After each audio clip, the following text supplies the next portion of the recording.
Good morning class. Study portal में आप सभी का स्वागत है। मैं हूं आपका दोस्त गौरव और हम यहां पर पढ़ रहे हैं साइंस। और साइंस के अंतर्गत जो फिजिक्स और केमिस्ट्री की जो क्लासेस हैं हम बारी बारी से हम पढ़ते जा रहे हैं अल्टरनेटिव डेज में, ठीक है ना। तो उसी की क्रम में आज हम जो है फिजिक्स का एक टॉपिक यहाँ पर नया टॉपिक स्टार्ट करेंगे। शुरू करने से पहले मैं आपको बता दूं कि स्टडी पोर्टल पे आपको विभिन्न एग्जाम्स जैसे KVS, NVS, DSSB, CTET, SSC, banking, इन सभी एग्जाम्स की तैयारी आपको कराई जाती है। और ये इस चैनल पे आपको, स्टडी पोर्टल चैनल पे आपको सभी प्रकार के एग्जाम्स की जो वीडियोस हैं वो मिल जाएंगी, जहाँ जो आप प्लेलिस्ट में जाके चेक कर सकते हैं, ठीक है ना। तो साथ के साथ आपको प्रिंटेड नोट्स भी उपलब्ध कराए जाते हैं, जिसको प्राप्त करने के लिए आप इस व्हाट्सएप नंबर पर कॉन्टैक्ट कर सकते हैं, ठीक है ना। तो मेरे ख्याल से आप समझ चुके हैं, तो चलिए स्टार्ट करते हैं। ओके। तो वही फिजिक्स हम पढ़ रहे हैं और फिजिक्स के अंदर हम फिजिक्स और केमिस्ट्री के अंदर हम जो पढ़ रहे हैं वो हम जनरल फिजिक्स और जनरल केमिस्ट्री पढ़ रहे हैं, यानी वो चीज़ पढ़ रहे हैं जो कॉम्पिटिटिव एग्जाम्स में पूछी जाती है, ठीक है ना। यानी कि हम कोर सब्जेक्ट को न पढ़ के उसमें से वो चीज़ें केवल पढ़ रहे हैं जो कि एग्जाम के पॉइंट ऑफ व्यू से इम्पोर्टेंट होती है, ठीक है। तो चलिए स्टार्ट करते हैं। सबसे जो आज का टॉपिक है वो है आपका वर्क एनर्जी एंड आपके पावर। तो सबसे पहले हम बात करते हैं वर्क, कार्य। तो कार्य किसे कहते हैं भाई? कार्य किसको कहते हैं? सामान्यतः हम कहते हैं कि मैं अगर कुछ घर पे काम कर रहा हूँ ये, या मैंने कुछ घर पे खाना बनाया, झाड़ू मारा, कुछ भी किया, तो वो उसको हम कार्य समझते हैं। या हमने बाजार से जाके सब्जी ली, वो कार्य है आम भाषा में। लेकिन फिजिक्स या भौतिक विज्ञान की भाषा में कार्य का अर्थ होता है कि किसी वस्तु पर बल लगाना और उसको बल लगाकर उसमें विस्थापन भी होना अनिवार्य है, यानी कि उसकी स्थिति में परिवर्तन कर देना, ठीक है। तो वो क्या कहलाएगा? उनका जो गुणनफल है वो कार्य कहलाता है, ठीक है। तो कार्य इक्वल टू बल इंटू विस्थापन, ठीक है। अगर किसी वस्तु पर किया गया कार्य W होगा, अगर उस पर लगाया गया जो बल है वो F है और उसका जो डिस्टेंस ट्रेवल उसने की है वो D। तो यानी वर्क बराबर F इंटू D। अगर मैं इसका मात्रक लिखूं या यूनिट, तो क्या होगा? बल का मात्रक क्या होता है? न्यूटन। और डिस्टेंस दूरी है तो इसका मात्रक मीटर होगा, यानी कि ये क्या होगा? Newton metre. और इसी को आप क्या कहते हैं? जूल जे से डिनोट करते हैं, ठीक है ना। तो आप ये इस तरीके से कार्य होता है, यानी कार्य के होने के लिए विस्थापन का होना अनिवार्य है। यानी कि इसका अर्थ क्या समझे आप? कि अगर कोई कुली है और वो स्टेशन पे एक आपके किसी बैग को उठा के आधे घंटे 1 घंटे सर पे रखता है, लेकिन वो इसको कहीं भी ले जाता नहीं है, तो इसका मतलब आपको उसको पैसे देने की जरूरत नहीं है, क्योंकि उसने कोई कार्य नहीं किया है। कार्य तब माना जाएगा जबकि वो जो बल लगाने के साथ साथ विस्थापन या डिस्प्लेसमेंट भी हो, ठीक है। तो ये है आपका कार्य। और कार्य एक अदिश राशि है, स्केलर क्वांटिटी है, ये भी याद रखना। चलिए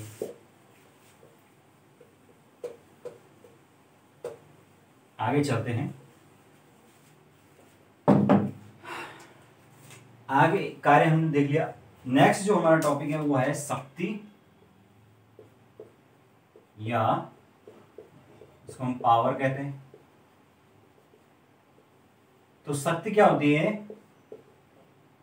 किसी कार्य को जो करने की दर है उसको हम पावर या शक्ति कहते हैं, ठीक है। तो शक्ति की परिभाषा होती है कार्य को करने की दर या रेट। यानी कि इसका मतलब होगा शक्ति, जो इसको हम डिनोट करेंगे किससे? P। और ये किसके बराबर होगा? W, यानी कि वर्क अपॉन T टाइम, ठीक है ना। तो कार्य जो है वो कितना काम हुआ कितने टाइम में, इसका जो रेट है उसी को हम क्या कहेंगे? पावर या शक्ति कहते हैं, ठीक है। और इसका जो मात्रक होता है आप सब जानते हैं क्या होगा भाई? जो कार्य है यहाँ पर इसका मात्रक हमने अभी अभी बताया कि जूल और नीचे टाइम है, तो यानी ये क्या हो गया जूल सेकंड, और इसी को हम क्या कहते हैं वाट कहते हैं, वाट, है ना। आपने अक्सर सुना होगा ये इतने वाट का बल्ब है, इतने वाट की मशीन है, तो ये वाट क्या होती है, शक्ति को मापने का एक इकाई होती है, मात्रक होता है जिससे पावर को मापा जाता है। और जो मशीन होती है कोई भी, उसकी जो पावर है वो मापी जाती है एचपी। एचपी का मतलब होता है हॉर्स पावर, अश्व शक्ति इसको हिंदी में कहते हैं। तो जो एक हॉर्स पावर है या एक अश्व शक्ति, ये 746 वाट के बराबर होती है। यानी 746 वाट का अगर कोई भी मशीन है जो कि 746 वाट की पावर जनरेट करती है, तो इसका मतलब उसकी जो क्षमता है वो कितनी, एक हॉर्स पावर की हो। ठीक है, तो ये याद रखना आप कि जो पावर है वो वाट में मापी जाती है और मशीनों की पावर जो है हॉर्स पावर या एचपी में मापी जाती है। ठीक है, तो इस तरीके से ये है शक्ति या पावर। आगे चलते हैं। अब हम बात करेंगे अपने नेक्स्ट टॉपिक ऊर्जा। ऊर्जा या एनर्जी। तो जो ऊर्जा है, एनर्जी क्या होती है भाई, हम क्या कहते हैं कि एनर्जी किसको बोलेंगे, जबकि हमारे अंदर किसी काम को करने की क्या है क्षमता है, तो उसी से तो हम क्या करेंगे एनर्जी का एक तरह से मूल्यांकन करेंगे। कैसे पता चलेगा कि मेरे अंदर एनर्जी है, जबकि मैं क्या कर रहा हूं, कार्य को एफिशिएंट तरीके से कर पा रहा हूं, उसको अच्छे तरीके से कर पा रहा हूं। इसका मतलब क्या हुआ कि कार्य को करने की क्षमता ऊर्जा कहलाती है। ठीक है,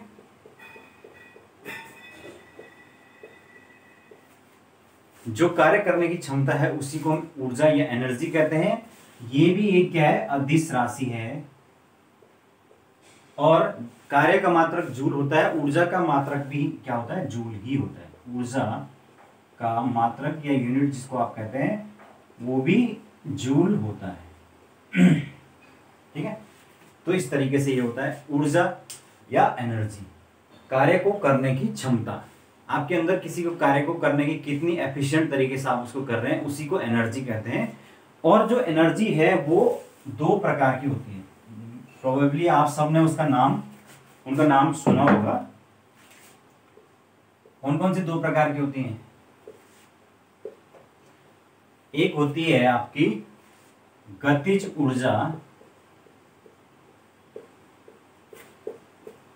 और दूसरी होती है आपकी स्थितिज ऊर्जा। गतिज ऊर्जा और स्थितिज ऊर्जा, इसको कहेंगे हम काइनेटिक एनर्जी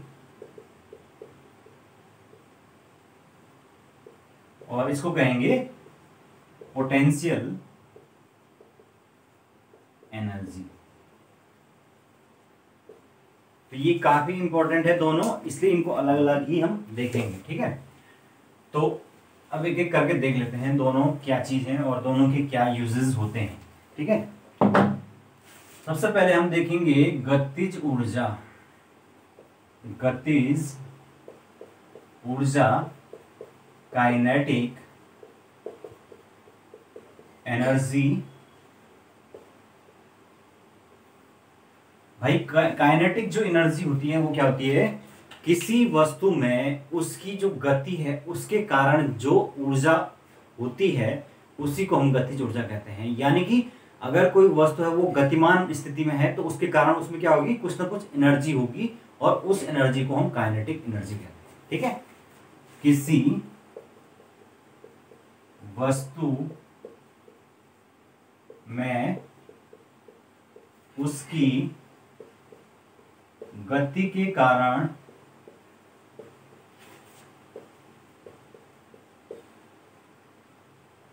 पाई जाने वाली ऊर्जा।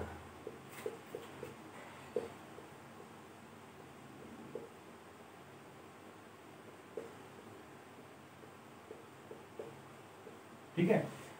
अब इसका एग्जाम्पल समझ लेते हैं हम। जैसे कि कोई नदी है, वो बहती है, तो उस नदी का जो बहता हुआ पानी है उसमें क्या होता है, एक करंट होता है, फ्लो होता है, और उस फ्लो के कारण उस जो नदी में क्या होती है, अपार एनर्जी होती है, और उस एनर्जी की सहायता से वो बड़े बड़े पत्थरों को भी बहा ले आती है। तो उस एनर्जी का यह यूज कहाँ पे होता है, उस एनर्जी का यूज होता है जैसे कि नाव को चलाने में, नाव उस दिशा में नाव को चलाने में, या राफ्ट को चलाने में, राफ्टिंग, रिवर राफ्टिंग, इसमें आसानी होती है। दूसरा आप देखते हैं कि जो आपके विंड मिल्स होती हैं, तो वो कैसे चलती हैं, जो हवाएं हैं वो तेज गति से चलती हैं, और उसकी वजह से विंड मिल के फैन चलते हैं, और जब वो फैन चलते हैं तो वो क्या करते हैं, एनर्जी को जनरेट करते हैं, जिससे बिजली पैदा होती है। तो वो इसका ये यूज हो गया है ना। इसी प्रकार से मतलब आप समझ चुके हैं कि गति की अवस्था में जो चीज होगी उसके कारण जो एनर्जी पैदा होती है। जैसे कि हमारे गांव में जो पुराने जमाने में होते थे, अब तो नहीं होते यहाँ पे, लेकिन पुराने जमाने में आपने देखा होगा कि जो गधेरे होते थे गांव में छोटे छोटे, जिनको तो वहां पर क्या होता था, छोटे छोटे घराट चलते थे। वो क्या होते थे, पानी जब ऊपर से तेजी से आता था तो वो घराट को घुमाता था, और उससे फिर राशन जो अनाज होता था उसको पीसते थे। उत्तराखंड में वो चीज पुरानी संस्कृति में पाई जाती है, और उसको घराट कहते हैं, ठीक है ना। अब तो वो लोग वो चीज विलुप्त हो चुकी है। तो वहां पर भी जो क्लियर जो यूज है वो किसका है, काइनेटिक एनर्जी ऑफ वाटर का यूज किया जाता है। ऐसे ही अगर आप मैं मान लूं कि जैसे बंदूक से कोई गोली चलती है, तो बंदूक से जब गोली चलती है तो उसमें क्या होती है, इतनी ज्यादा वो एनर्जी होती है, उसकी गति होती है कि वो क्या करती है, लक्ष्य को भेद कर निकल जाती है, खोपड़ी के पार हो जाती है। तो वो सब किसके कारण है, उसमें जो काइनेटिक एनर्जी, गतिज ऊर्जा आ जाती है, उसके कारण होती है, ठीक है। और जो अगर मैं बोलूं कि m द्रव्यमान की कोई वस्तु है,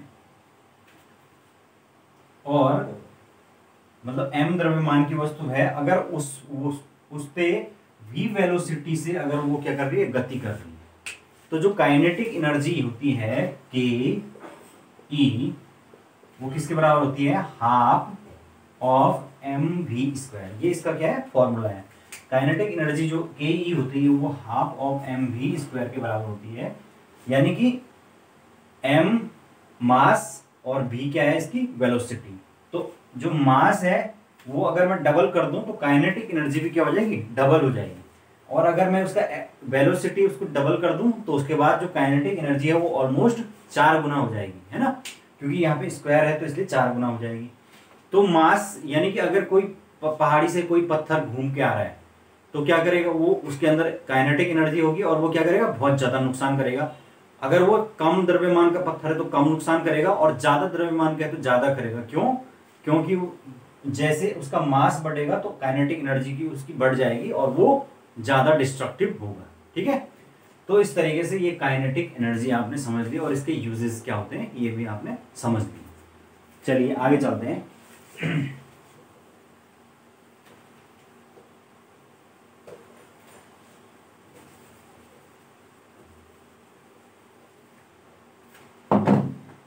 आगे है गतिज ऊर्जा, होगी स्थितिज ऊर्जा। स्थितिज ऊर्जा, या जिसको हम कहते हैं आपका पोटेंशियल एनर्जी, पोटेंशियल एनर्जी। ये क्या होती है, किसी वस्तु में उसकी विशेष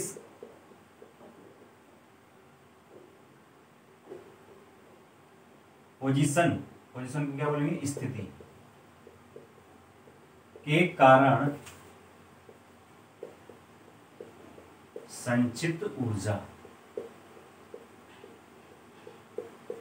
ठीक है। किसी कोई वस्तु है और वो किसी विशेष पोजीशन पर है, उसके कारण उसमें क्या होगी, कुछ एनर्जी संचित हो जाती है, और उसको उसकी पोटेंशियल एनर्जी कहते हैं। अब एग्जांपल से समझिए, जैसे कि हम बात करते हैं, ये आपके कोई धनुष है और उसको ऐसे खींचा गया है, ये तो यहां पर आप देख सकते हैं कि जो ये धनुष है, जब ये खींचा हुआ है, ये इस वाली स्थिति में इस पोजीशन के कारण क्या होगा, इसका जो एरो है वो उस पे क्या है, एक विशेष ऊर्जा है, और जैसे ही हम इसको छोड़ेंगे तो ये क्या क्या करेगा, ये बहुत दूर तक जाएगा। अगर ये इस रस्सी को खींचे ना और ये सामान्य स्थिति में रहे तो क्या इस तीर में कोई एनर्जी होगी, नहीं होगी, है ना। और क्या ये आगे जाएगा, नहीं जाएगा। इसका मतलब क्या हुआ कि इस विशेष परिस्थिति, इस विशेष स्थिति के कारण ही क्या है, इसमें एक एनर्जी है, ऊर्जा है, और इसी ऊर्जा को हम क्या कहते हैं, स्थितिज ऊर्जा या पोटेंशियल एनर्जी, जो कि किसी विशेष स्थिति के कारण होता है। जैसे कि कोई डैम है, डैम जब फुल भरा हुआ होता है और उसका जो झील है वो ऑलमोस्ट भरी हुई है, तो इसका मतलब क्या है कि अब वो ऊंचाई पर है और उसका जो डैम है वो पूरी की तरह भरा हुआ है, तो अब वो क्या है, हाईएस्ट पोटेंशियल एनर्जी पर। अगर इस स्थिति में डैम टूटता है तो क्या होगा, बहुत भारी तबाही होगी, क्योंकि क्या होगा, उस पानी के अंदर अब इतनी ज्यादा उसकी स्थिति के कारण पोटेंशियल एनर्जी है कि वो क्या करेगा, भारी तबाही कर सकता है उस एनर्जी का टूटने पर, ठीक है ना। तो डैम में इस तरह की, या अगर आप देखते हैं कि जो वाटरफॉल है उसमें इतनी ऊंचाई से वो वाटरफॉल गिरता है, तो उस ऊंचाई से गिरने के कारण वहां पर उसकी विशेष स्थिति होती है और उसमें इतने एनर्जी होती है कि जब वो नीचे गिरता है तो क्या करता है, बहुत ही ज्यादा, आपने देखा होगा कभी आप वाटरफॉल में नहाने गए होंगे तो कितनी तेजी से क्या करते हैं, वो पानी चोट करता है। तो वो क्या है, उस पोटेंशियल एनर्जी के कारण ही उसमें ये चीज होती है, ठीक है। या आप एक और एग्जांपल से समझ सकते हैं, जैसे कि पुराने टाइम में जो चाबी वाली घड़ी होती थी उसमें क्या करना पड़ता था, हर 24 घंटे में ऐसे घुमा के छोड़ देना होता था। तो वो क्या था, वो घुमा दिया और उसके कारण क्या हो गया, उसके अंदर उस पोटेंशियल एनर्जी को स्टोर कर दिया, फिर वो 24 घंटे तक धीरे धीरे धीरे खुलता रहता था और घड़ी चलती रहती थी। फिर 24 घंटे बाद फिर घुमा के फिर उसके अंदर पोटेंशियल एनर्जी दी जाती है। यानी कि पोटेंशियल एनर्जी क्या होगी, किसी विशेष स्थिति के कारण जो है वो एनर्जी जो स्टोर होगी। जैसे कि अगर मैं किसी स्प्रिंग को खींच के रखूं तो ये उसकी विशेष स्थिति है, और जैसे ही मैं उस स्प्रिंग को छोड़ूंगा तो वो क्या करेगा, दूर तक चला जाएगा। तो वो क्या है, उसके कारण जो हमने उसकी विशेष स्थिति में उसको रखा था, इसके कारण उसके अंदर एक एनर्जी पैदा हुई, उसी को पोटेंशियल एनर्जी कहते हैं, ठीक है। तो ये आपका पोटेंशियल एनर्जी या स्थितिज ऊर्जा हो गया। समझ गए होंगे मेरे ख्याल से आप लोग।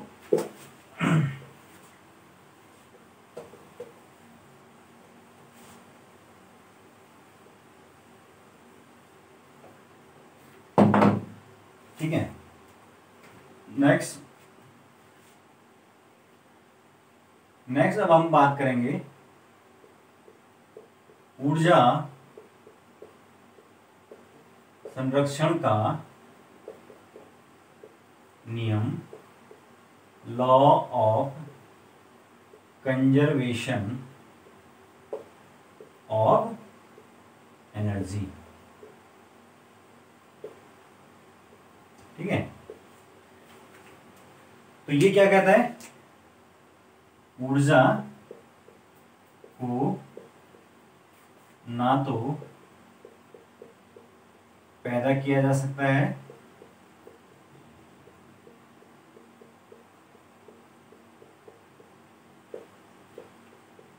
और ना ही समाप्त किया जा सकता है। तो जो ऊर्जा संरक्षण का नियम है वो कहता है कि जो एनर्जी है उसको ना तो उत्पन्न किया जा सकता है, ना ही उसको समाप्त किया जा सकता है, बल्कि केवल और केवल जो है उसको एक रूप से दूसरे रूप में परिवर्तित किया जा सकता है। और इस पूरे ब्रह्मांड की जो एनर्जी है वो क्या है, फिक्स है, यानी कि वो निश्चित है, वो जितनी है उतनी है, उसमें कोई चेंज नहीं होता है। तो क्या मतलब समझिए आप भाई, जो एनर्जी है आप अपने आसपास भी देखिए, क्या किसी भी चीज की एनर्जी खत्म हो सकती है? कोई भी जानवर अगर सपोज मर गया, सपोज हमने मुर्गा खा दिया, मार के खा दिया, तो उसका मतलब उसकी जो एनर्जी है वो हमें मिल गई, और उसके बाद जब हम मर जाएंगे और वो क्या होगा, हमारी जो बॉडी है वो डिस्पोज हो जाएगी, वो क्या होगा, मिट्टी में मिल जाएगी। तो मिट्टी में क्या होंगे, पेड़ पौधे उगेंगे, जीव जंतु उसको खाएंगे, उसके बाद वो एनर्जी उनमें ट्रांसफर होगी, फिर वो पेड़ पौधे बड़े होंगे, उनको फिर दूसरे जानवर खाएंगे, मनुष्य खाएंगे, फिर वो एनर्जी उसमें ट्रांसफर होगी। इसका मतलब एनर्जी का जो चक्र है वो लगातार एक से दूसरे में चलता है, लेकिन वो कभी भी क्या नहीं होती है, खत्म नहीं होती है, ना उसको पैदा कर सकते हैं, केवल और केवल एक रूप से दूसरे रूप में ट्रांसफर की जा सकती है। मरने के बाद भी क्या होता है, जो हमारे अंदर की सोल है वो एक एनर्जी है, वो निकल गई और वो किसी सोल जो है वो किसी और में चली गई, इसका मतलब एनर्जी का ट्रांसफर हमसे किसी और में हो गया। तो एनर्जी कुल मिला के रहेगी कहाँ, इस ब्रह्मांड के अंदर ही रहेगी, कहीं भी बाहर नहीं जाएगी। तो इस ब्रह्मांड की या इस यूनिवर्स की टोटल जो एनर्जी है वो कंजर्व्ड है या सेव्ड है, उसको केवल और केवल उसकी जो फॉर्म्स है वो चेंज की जा सकती है। तो ये समझ गए होंगे आप। और इसी के बेस पर जो ऊर्जा का जो रूपांतरण है, इससे क्वेश्चन बनते हैं, तो उसको देख लेते हैं।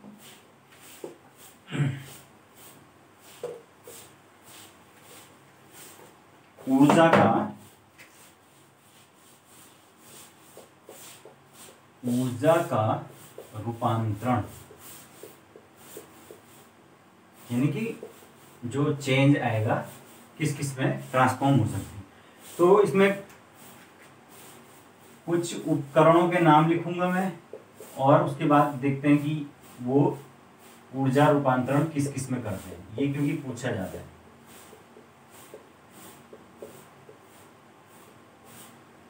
ठीक है, तो भाई सबसे पहले अगर मैं बात करूं तो मैं बात करूंगा सौर सेल। सौर सेल या सोलर सेल या सोलर पैनल कहते हैं। तो जो सोलर पैनल है वो क्या करता है, प्रकाश, सूरज का प्रकाश आता है उसको किस में करता है, विद्युत ऊर्जा में कन्वर्ट, यानी ये करेगा प्रकाश ऊर्जा को विद्युत ऊर्जा में। यही होगा। नेक्स्ट जो मैं लिखना चाहता हूं वो है डायनामो, ये जिसको आप मोटर कहते हैं। तो ये वो कहते हैं जनरेटर या कहते हैं। तो वो क्या करता है, यांत्रिक ऊर्जा को विद्युत ऊर्जा, ठीक है, यांत्रिक ऊर्जा को विद्युत ऊर्जा में आपका ट्रांसफर करेगा। तीसरा जो हमारा है वो है सेल। सेल का मतलब जो नॉर्मल आपका घड़ी वाला सेल होता है, तो उसके अंदर क्या होता है, रासायनिक पदार्थ भरा होता है और वो लगातार डिकम्पोज होके क्या करता है, विद्युत ऊर्जा में परिवर्तित होता है। तो ये क्या हो गया, रासायनिक ऊर्जा को विद्युत ऊर्जा में।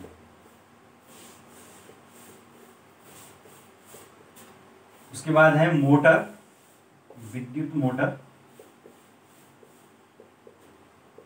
विद्युत मोटर यानी जो आपकी पानी खींचने वाली मोटर है। तो पानी खींचने वाली मोटर में क्या होता है, विद्युत का इस्तेमाल होता है। उसके बाद वो क्या करता है, उसको यांत्रिक ऊर्जा में बदल के पानी को खींच लेता है। तो यानी विद्युत ऊर्जा ये किस में बदल गई, को यांत्रिक ऊर्जा में उसने बदल दिया, जिसके कारण उसने पानी को खींचा। ठीक है, उसके अलावा और क्या होता है इसमें, देखता हूं मैं एक मिनट। ठीक है, उसके अलावा आपका लाउड स्पीकर। तो लाउड स्पीकर विद्युत ऊर्जा को किसमें मिलेगा, ध्वनि ऊर्जा में। विद्युत ऊर्जा को ध्वनि ऊर्जा में बदल दिया। ठीक है, इसके आगे गिटार। गिटार हाथों से बजाते हैं, यांत्रिक ऊर्जा है, और वो किस में बदलेगा, ध्वनि ऊर्जा में। तो यानी यांत्रिक ऊर्जा को ध्वनि ऊर्जा में। ठीक है, तो ये कुछ एग्जांपल हैं। इसके अलावा इसमें और कोई इंपॉर्टेंट, हाँ, इंजन।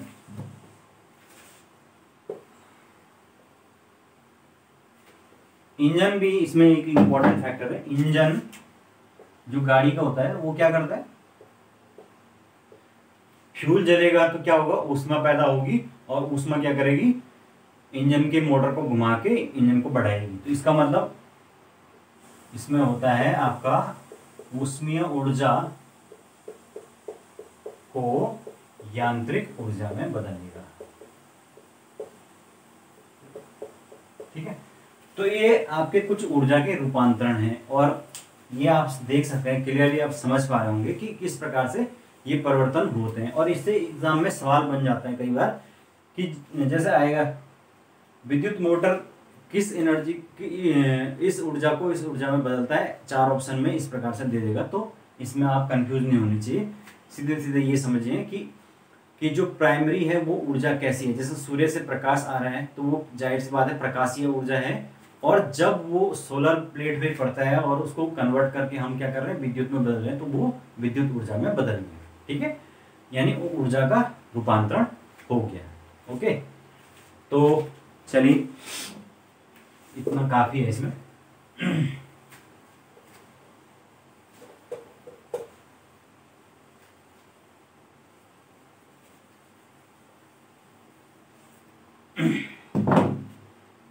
आगे चलते हैं। आगे एक इंपॉर्टेंट चीज है, वो है सौर ऊर्जा, सोलर एनर्जी या सौर ऊर्जा, सोलर एनर्जी।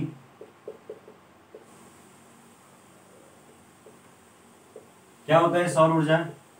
सौर ऊर्जा के सिंपल सी बात हम ये समझते हैं कि सूर्य से आने वाली ऊर्जा।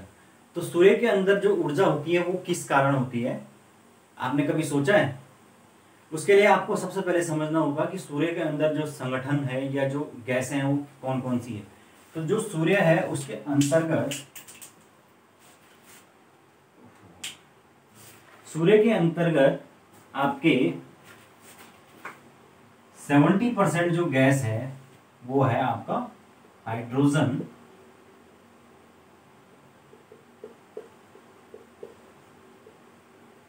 28% है आपका हीलियम, और बाकी के 2% के आसपास जो है अन्य जो भारी तत्व हैं, हैवी एलिमेंट्स जिनको कहते हैं, वो है। तो जो सूर्य है उसके अंतर्गत लगातार उसके अंदर नाभिक में हमेशा एक क्रिया चलती रहती है जिसको कहते हैं हम नाभिकीय संलयन, नाभिकीय संलयन या न्यूक्लियर फ्यूजन, जिसको आप कहते हैं न्यूक्लियर फ्यूजन। तो ये नाभिकीय संलयन की प्रक्रिया सूर्य के अंदर लगातार चलती रहती है, और इसके अंतर्गत क्या होता है, जो हाइड्रोजन है वो लगातार, हाइड्रोजन का जो न्यूक्लियस है वो आपस में जुड़ते हैं और वो हीलियम के न्यूक्लियस में बदलते हैं। यानी कि हाइड्रोजन का नाभिक आपस में 2 या 2 से ज्यादा नाभिक जुड़ के हीलियम के नाभिक बनाते हैं, और इस प्रक्रिया में क्या होती है, ऊर्जा रिलीज होती है, ऊर्जा या एनर्जी रिलीज होती है। तो जो ये ऊर्जा नाभिकीय संलयन की प्रक्रिया में ऊर्जा रिलीज होती है, यही ऊर्जा जो है इलेक्ट्रोमैग्नेटिक वेव यानी कि प्रकाश विद्युत तरंगों के रूप में हम तक पहुंचती है, जिसे हम सौर ऊर्जा या सोलर एनर्जी कहते हैं। तो जो ये प्रकाश विद्युत ऊर्जा है ये कैसे बनती है आप समझ गए। प्रकाश जो विद्युत ऊर्जा है इसी में, यानी कि इलेक्ट्रोमैग्नेटिक वेव्स जो सूर्य से आती हैं, इसमें हानिकारक पराबैंगनी किरणें भी उपस्थित होती हैं, ये आप लोगों को पता है, और वो पृथ्वी पर अगर डायरेक्ट आ जाए तो वो हमें क्या करेंगी, नुकसान पहुंचा सकती है। तो इसलिए उसको बचने के लिए हमारे और सूर्य के बीच में क्या है, एक ओजोन लेयर है, ओजोन की परत काम करती है, जो कि क्या करती है, उन हानिकारक पराबैंगनी किरणों को फिल्टर कर देती है, आने नहीं देती। इस वजह से हमें उस चीज़ का नुकसान नहीं होता है। लेकिन आजकल आपको पता है बहुत टाइम से जो एनवायरमेंटल चेंज हो रहे हैं, जिसके कारण से जो ओजोन परत है उसको हानि पहुंच रही है, और उस ओजोन परत के क्षरण का जो सबसे बड़ा कारण है वो है CFC गैस।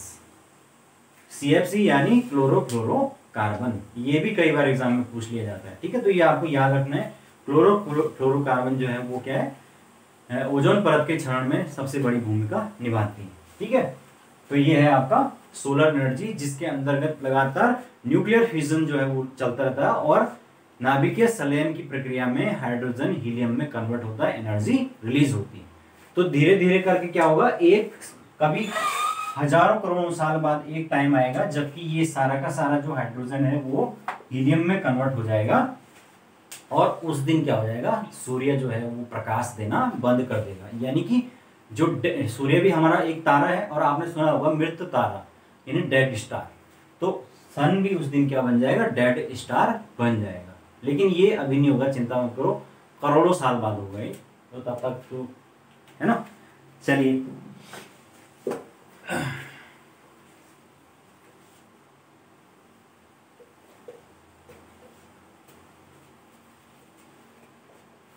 अब हम बात करेंगे गुरुत्वीय त्वरण। गुरुत्वीय त्वरण जिसको किससे, स्मॉल जी से डिनोट करते हैं, है ना भाई। सबसे पहले ये आपको याद दिला दूं कि मैंने आपको गुरुत्वाकर्षण कैपिटल जी के बारे में बताया था।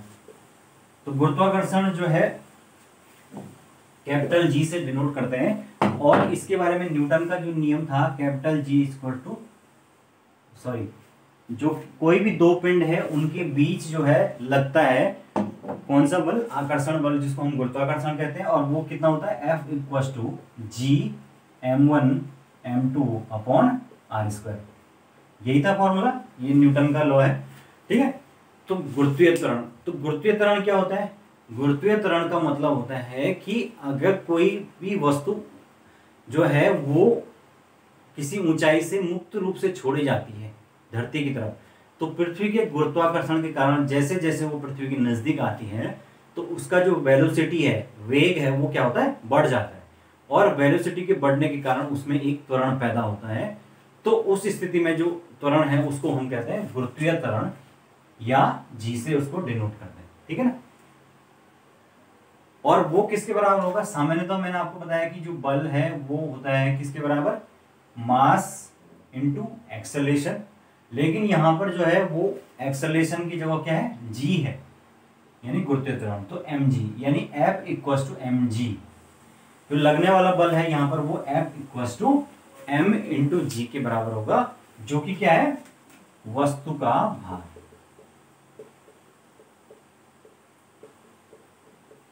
यानी कि वस्तु का जो अपना भार है वो m इंटू जी के बराबर होता है, और इसी भार के कारण जो है वो नीचे जब वो वस्तु गिरती है तो उस पर चोट लगती है, या उसको उस पर जो भी नुकसान होता है वो अपने ही भार के कारण होता है। तो वो क्या है, गुरुत्वीय त्वरण जी, ठीक है ना, जिसके कारण क्या होती है, नीचे जैसे जैसे वो पृथ्वी के नजदीक पहुंचेगा वो पिंड या वो वस्तु, वो क्या होगा, उसका वेलोसिटी इंक्रीज हो जाएगा, ठीक है। अब इसमें हम देखते हैं कि एक रिलेशन हम फाइंड करेंगे जिससे कि हमें कुछ निष्कर्ष निकालने में मदद मिलेगी, ठीक है ना। तो देखते हैं, स्मॉल जो जी है यानी गुरुत्वीय त्वरण, वह कैपिटल जी जो कि गुरुत्वाकर्षण है, इनके बीच में संबंध,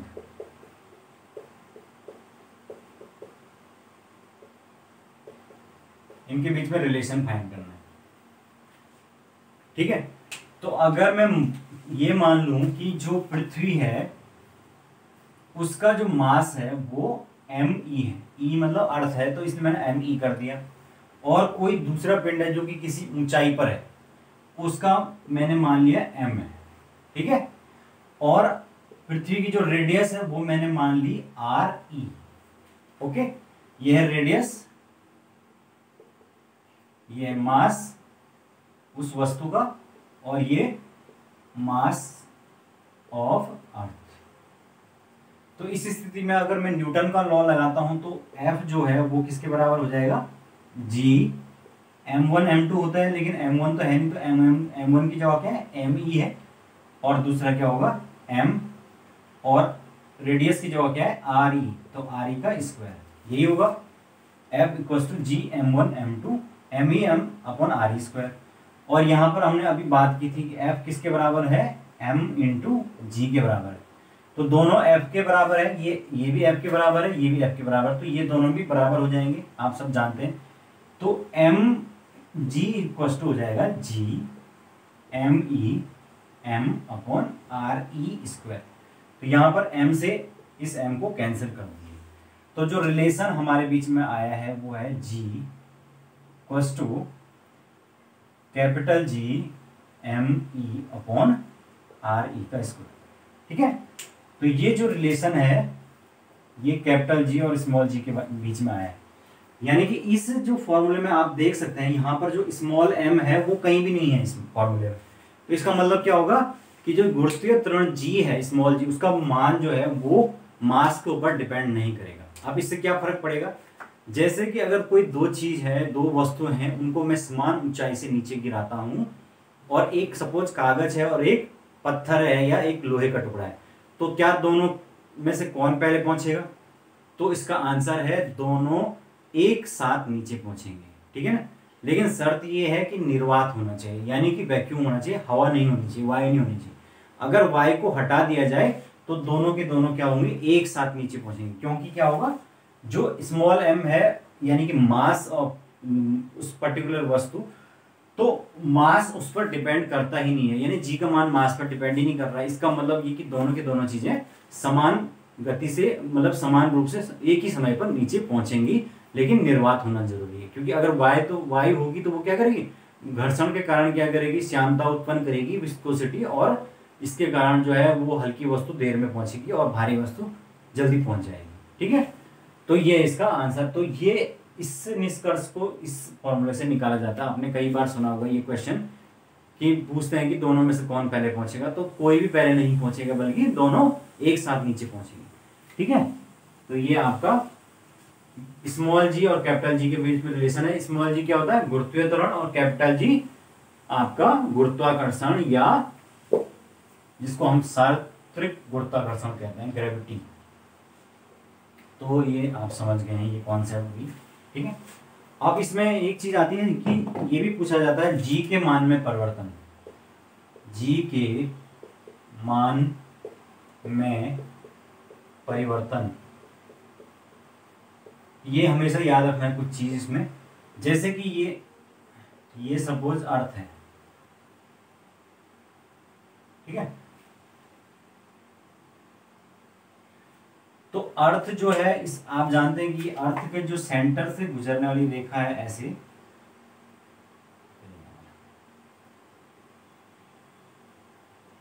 इसको हम क्या कहते हैं, इक्वेटर कहते हैं। और जो ऊपर और नीचे की साइड ये दो चीजें होती हैं, इसको क्या कहते हैं, पोल्स कहते हैं, ठीक है।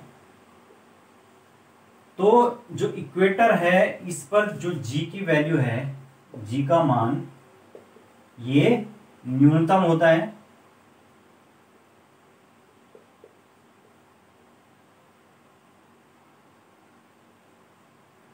और जैसे जैसे हम इक्वेटर से पोल्स यानी ध्रुवों की तरफ जाएंगे,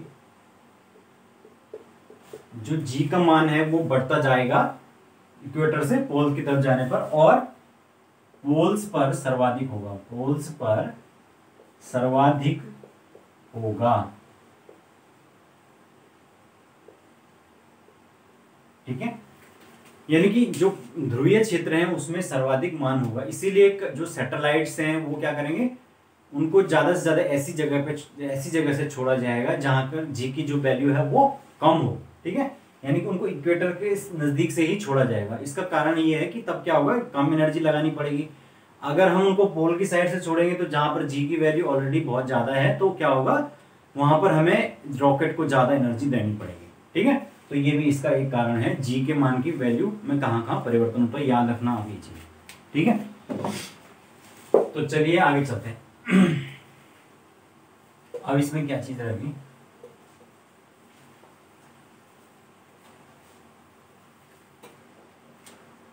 एक और चीज रहेगी इसमें, लिफ्ट में जी के मान में परिवर्तन, जी के मान में परिवर्तन कैसे होगा, भार में, लिफ्ट में भार में परिवर्तन कैसे होता है। सबसे पहली कंडीशन, जब लिफ्ट नीचे ऊपर जा रही हो, तो जब लिफ्ट ऊपर जाती है तो उस समय जो व्यक्ति है वो भारहीनता का अनुभव करता है, एक्स्ट्रा भार का अनुभव करता है, ठीक है। ऊपर लिफ्ट ऊपर जाते हुए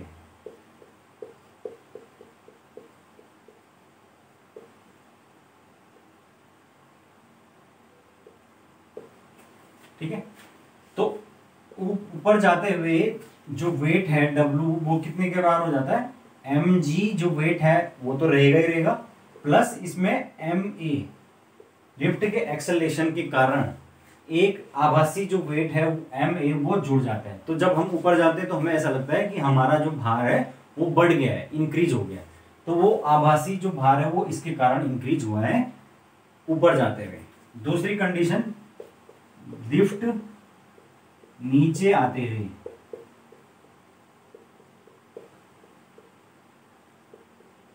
लिफ्ट से नीचे आते समय हमें क्या होगा, भारहीनता महसूस होगी। क्यों? क्योंकि W बराबर mg और इसमें से माइनस ma कर दो, यानी कि जो नीचे की साइड जब एक्सेलरेशन होगा तो वो क्या करेगा, जो भार है उसके विपरीत काम करेगा। तो इस वजह से क्या होगा, जो भारहीनता है वो अनुभव होगी, यानी हमें ऐसा लगेगा कि हम बहुत हल्के हो गए। ठीक है, तो भारहीनता का अनुभव होता है नीचे आते हुए। तीसरी कंडीशन होती है कि यदि अचानक से लिफ्ट की जो डोरी है वो टूट जाए और हम एकदम से धड़ाम से नीचे चली जाएंगे, तो उस स्थिति में क्या होगा, उस स्थिति में हमें पूरी तरीके से ऐसा लगेगा कि हमारा वेट कुछ भी नहीं है, जीरो है। ठीक है ना, क्योंकि जो mg है यहाँ पर उसके बराबर ही ma हो जाएगा और ये एक दूसरे को कैंसिल कर देंगे। तो इस स्थिति में, तीसरी स्थिति में व्यक्ति को पूरी तरीके से भारहीनता का अनुभव होगा, यानी उसे लगेगा कि मेरा वेट जीरो हो गया है, जबकि लिफ्ट धड़ाम से नीचे जाएगी। ठीक है, तो ये 3 कंडीशन आपको याद रखनी है। और इसके अलावा एक चौथी कंडीशन होती है। चौथी कंडीशन क्या होती है, यदि जो एक्सेलरेशन है लिफ्ट का a वो ग्रेटर देन हो जाए g या गुरुत्वीय त्वरण के, तो उस स्थिति में क्या हो जाएगा, हम जो व्यक्ति लिफ्ट के अंदर, लिफ्ट की फर्श पे है, वो फर्श से उठकर लिफ्ट की छत पर चला जाएगा, यानी कि उल्टा हो जाएगा, और छत पर उल्टा लटक जाएगा। ठीक है ना, तो ये लिफ्ट में अलग अलग प्रकार की जो घटनाएं हैं वो भी आपको याद रखनी है। ठीक है, तो ये इतना काफी है, आप समझ गए कि लिफ्ट में क्या क्या परिवर्तन होते हैं। तो आज के लिए मेरे ख्याल से इतना काफी है। आज हमने बहुत सारी चीजें वैसे भी पढ़ ली हैं। कार्य पढ़ लिया, कार्य मैंने आपको बताया क्या होता है, W equal to F into D, यानी कि बल इंटू विस्थापन। उसके बाद शक्ति मैंने आपको बताया कि जो कार्य करने की दर होती है उसको शक्ति कहते हैं। ऊर्जा क्या होती है, कार्य करने की जो क्षमता होती है उसको ऊर्जा कहते हैं। शक्ति का मात्रक मैंने आपको बताया वाट होता है, और अगर हम मशीनों की बात करें तो हॉर्स पावर या HP जिसको कहते हैं, जो कि 746 वाट के बराबर होता है। उसके बाद मैंने आपको बताया गतिज व स्थितिज ऊर्जा के प्रकारों में। ठीक है, गतिज ऊर्जा, गति के कारण जो उसमें ऊर्जा होती है, जैसे कि पवन ऊर्जा हो गया, जल में जो ऊर्जा होती है। उसके बाद पोटेंशियल एनर्जी, जैसे कि चाबी की घड़ी में जो ऊर्जा विशेष स्थिति के कारण होती है। उसके बाद ऊर्जा का संरक्षण का नियम बोलता है कि ऊर्जा को न तो उत्पन्न किया जा सकता है, न तो नष्ट किया जा सकता है, बल्कि एक रूप से दूसरे रूप में परिवर्तित किया जा सकता है। उसके बाद ऊर्जा का रूपांतरण हमने देखा कि अलग अलग प्रकार से किस प्रकार से होता है। फिर सौर ऊर्जा में हमने देखा नाभिकीय संलयन की अभिक्रिया। फिर गुरुत्वीय त्वरण G, इसकी वैल्यू हमने देख ली है कि कैसे G का जो मान है वो m और m इंटू जो G का मान है वो डिपेंड नहीं करता है कि मास के ऊपर, और ये फ्री रहता है, मतलब मास से ऊपर फ्री रहता है। और हमने G और कैपिटल G में हमने आपका रिलेशन भी स्थापित किया है। ठीक है, तो इस तरीके से G के मान में परिवर्तन जो है वो भी हमने देखा। तो ये जो चैप्टर है ये अब समाप्त होता है, और इसके आगे की चीज़ें अब कल हम केमिस्ट्री देखेंगे। ठीक है, और धीरे धीरे करके हम साइंस में आगे बढ़ते रहेंगे। तो आप सब लोग जुड़े रहिए और मेरे वीडियोस को देखते रहिए। ठीक है, तो इसमें जो भी आप हो सकता है कुछ चीज़ों में कमियां हों, कुछ चीज़ें आपको समझ में नहीं आ रही हों, लेकिन आप 1-2 बार देखिए, फिर आप ढंग से उस चीज़ को पढ़िए, तो आपको जरूर उस चीज़ को समझेंगे। और मैं जितना भी प्रयास कर रहा हूँ, मुझे उम्मीद है कि आप लोग उस चीज़ को अप्रिशिएट करेंगे। Thank you.